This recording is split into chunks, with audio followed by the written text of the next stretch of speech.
Turah Partayana atau memiliki nama lengkap Ida Bagus Ngurah Partayana adalah seorang YouTuber kelahiran Denpasar, 7 September 1997. Ia adalah anak terakhir dari 4 bersaudara. Turah memiliki 2 kakak laki-laki dan 1 kakak perempuan yang bernama Ida Bagus Putuwidi Adiana, Ida Bagus Madewira Negara, dan Ida Ayu Ketut Chandra Lestari. Ketiga kakak Turah memiliki profesi di bidang bisnis properti dan konsultan pajak. Turah tercatat pernah mengenyam pendidikan di SD 2 Padang Sambian Denpasar, Bali, SMP Negeri 2 Denpasar, SMA Negeri 2 Denpasar, dan National Research Tomsk State University, jurusan Manajemen Bisnis Kota Tomsk. Turah diketahui menghabiskan masa kecilnya di Bali. Sama seperti anak kecil pada umumnya, Turah kecil adalah anak yang bandel dan suka pergi keluar rumah sendiri untuk berenang di sungai. Ia juga seringkali pergi bersama dengan teman-temannya tanpa memakai sandal, pulang hingga sore hari, bermain layangan, dan menyalakan bel rumah tetangganya lalu kabur. Turah juga mengungkapkan bahwa dirinya tidak bisa membaca meskipun sudah kelas 1 SD. Namun kemudian ia mengikuti les dan bisa membaca hanya dalam waktu seminggu saja. Sewaktu SD, Turah juga memiliki keinginan untuk menjadi aktor karena sering menonton serial My Heart untuk menampingi Rahel yang kala itu diperankan oleh Yuki Kato. Turah juga memiliki makanan favorit, yaitu lalapan lele. Ia juga menyukai belut tetapi takut untuk memegangnya. Turah menceritakan bahwa sewaktu SMP, ia pernah menjadi anggota tim basket di sekolahnya. Kesehariannya semasa SMP pun dihabiskannya dengan bermain game online setiap hari, hingga bisa dibilang ia sudah kecanduan game online. Bahkan, ia tidak sempat membeli baju karena ia tidak memiliki waktu selain untuk bermain game. Game yang paling berkesan baginya adalah game Point Blank dan Crossfire. Semasa SMA, Turah tidak serius belajar dan hampir setiap hari pergi bersama temannya.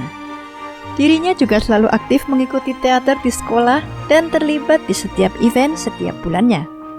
Turah pun diberikan izin oleh pihak sekolah untuk memanjangkan rambut selama ada event, mengingat dirinya juga mewakili sekolahnya tersebut.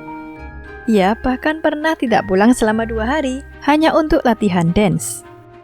Sewaktu kelas 3 SMA, tepatnya ketika membagikan rapot, wali kelasnya mengatakan ke ayahnya bahwa meskipun Turah jarang hadir di kelas karena selalu mengikuti teater, tetapi nilai Turah selalu di atas rata-rata.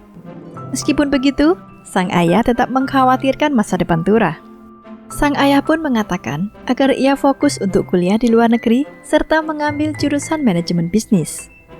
Awalnya Turah menolak karena ia memiliki ketertarikan untuk menjadi aktor dan sutradara film, serta memiliki keinginan untuk kuliah di Institut Kesenian Jakarta atau dikenal juga dengan IKJ, mengambil jurusan perfilman. Tetapi sang ayah tidak mengizinkannya, mengingat kala itu semua kakak Turah berkecimpung di dunia bisnis. Turah pun menjelaskan bagaimana ia suka di bidang seni, namun sang ayah lebih memilih untuk mengajaknya keluar kota setiap minggu untuk melihat tanah-tanah milik kakaknya yang bekerja di bidang bisnis properti.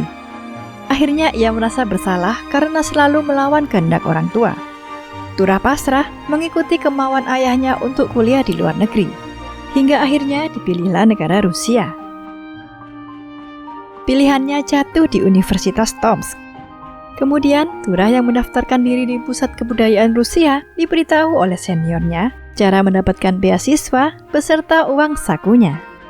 Ia pun mencobanya, namun setelah mengalami proses yang panjang dan menunggu beberapa bulan, Turah tidak berhasil mendapatkannya, karena beasiswa tersebut diutamakan untuk mereka yang masih berada di Indonesia.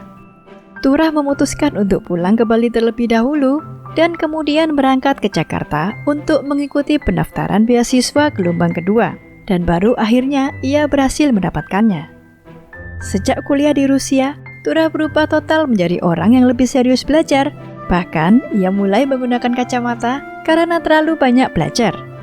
Ia juga merasa senang apabila mendapatkan nilai yang bagus. Sebelum dikenal seperti sekarang, Turah dulu sempat memiliki channel YouTube lain. Ide ini berasal dari seniornya yang memintanya membuat channel YouTube karena Turah yang pernah menang lomba puisi di Rusia dan merupakan anak teater sewaktu masih SMA. Hingga pada akhir tahun 2016, ia membuat channel YouTube yang diberi nama Paru Story yang beranggotakan 4 orang. Namun setelah 1 tahun berlalu, channel Paru Story hanya memiliki 21 subscriber. Turah akhirnya memutuskan untuk membuat channel YouTube baru bernama Turah Partayana atas support dari teman-teman, keluarga, dan saran dari Chandra Liao. Tujuannya membuat YouTube didasari oleh keinginannya untuk membagikan kesehariannya di Rusia sekaligus situasi sekolahnya di sana. Ia juga mengungkapkan sosok inspirasinya membuat YouTube adalah Chandra Liao, Agung Hapsa, dan Jerome Pauline. Karir YouTube-nya tidaklah semulus yang dibayangkan. Turah bahkan sempat mengalami beberapa kendala, seperti tidak bisa mengedit video, mengingat ia hanya mempunyai basic sebagai aktor, sutradara, dan sound designer untuk drama teater. Namun meski demikian, Turah sudah paham bagaimana membuat orang-orang nyaman menonton videonya. Ia juga harus menginterview teman-teman kelasnya yang digunakannya sebagai narasumber. Turah juga merasa butuh keberanian ekstra untuk membuat vlog di depan kelas dengan menggunakan kamera handphone. Ketika membuat vlog, banyak yang heran dengan apa yang ia lakukan.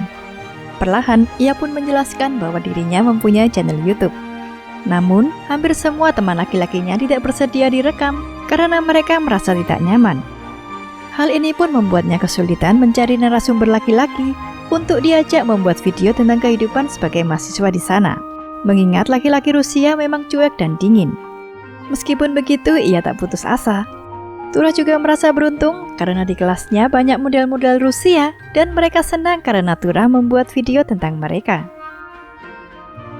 Berkat kerja kerasnya dan support dari orang tua serta teman-temannya yang terlibat, pada tanggal 8 Maret 2018, channel YouTube-nya berhasil mendapat 100.000 subscribers, sekaligus mendapat silver play button dari YouTube. Kemudian pada tanggal 20 Mei 2020, channel YouTube-nya mampu menembus angka 1 juta subscribers. Turah juga memiliki banyak prestasi lain, seperti juara 2 drama nasional Tumira Sang Mucikari sebagai aktor antagonis ninja di ITIC Fifth Competition tahun 2013, juara 1 pantomim tingkat provinsi tahun 2014, first winner of the Russian Poetry Contest Tomsk Polytechnic University tahun 2018, Mr. Russia tahun 2018, Miss and Mr. TSU tahun 2018, juara 3 Student Festival of the Biofilms and Journalistic Practices in Russia Desember 2019, dan masuk berita TV Rusia untuk proyek short horror film Russia Square Repenti. Saat ini channel YouTube-nya mampu memiliki lebih dari 1,1 juta subscribers dan telah mengunggah 226 video. Berkat kesuksesannya ini, Turah mampu membuktikan kepada keluarganya yang dulu sempat tak mendukungnya bahwa apa yang ia lakukan selama ini tidaklah sia-sia. Sekaligus membuat bangga mereka, serta menunjukkan bahwa ia bisa menjadi salah satu YouTuber sukses. Kesuksesannya sebagai YouTuber tidak melunturkan cita-citanya sejak kecil, yaitu ia tetap ingin menjadi aktor atau sutradara dan memiliki film sendiri. Ia ingin membuktikan bahwa masyarakat Indonesia juga bisa menghasilkan film yang berkualitas. Akhir kata, Turah juga berpesan kepada penontonnya, jangan pernah merasa tidak mempunyai bakat dalam diri kita, jika kita sendiri belum mencoba semuanya. Cobalah semua hal yang bisa kita lakukan, nanti hasilnya akan menemukan banyak jalan yang akan bisa kita pilih untuk kedepannya. Terima kasih sudah menonton video ini hingga akhir. Jangan lupa like, subscribe, dan komen di kolom komentar apabila ada tokoh atau artis yang ingin kalian tonton selanjutnya.